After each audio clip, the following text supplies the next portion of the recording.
Well, Andy Grove died at 79 years old Monday, and as one who's lived in the San Francisco Bay Area since April 8th of 1974, and for most of that time, Oakland, still to this day, unlike a lot of people in tech, including Steve Jobs, I never had the pleasure of meeting Andy Grove. I was never in the same room with Andy Grove.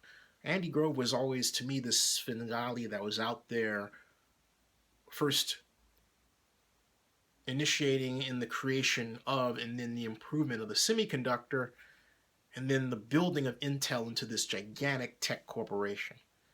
That was the first tech, the first wave of the Bay Area's construction to what I call the Detroit of the 21st century. That happened in the late 20th century. And Andy Grove was very much a part of that. What made him drive, what made him tick, I don't know. I didn't know the man.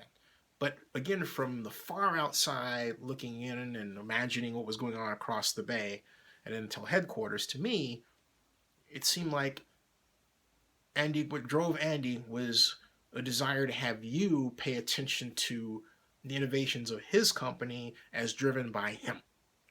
There's nothing wrong with wanting attention as an entrepreneur. If you think about it, that's the mother's milk of business success, is drawing attention, being a self-promoter, if you like, for what you are doing, what your charges are doing.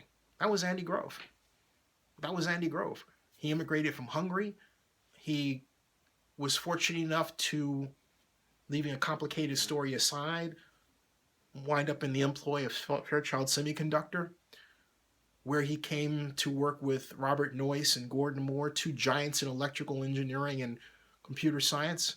And they took Fairchild Semiconductor, grew that business, and then from there, Intel was born. And so, again, I'm leaving a lot of complicated processes out of that story, but the bottom line is Intel, still today, is one of the most influential companies in tech. Even though it's lost its luster quite a bit, it's still a significant player.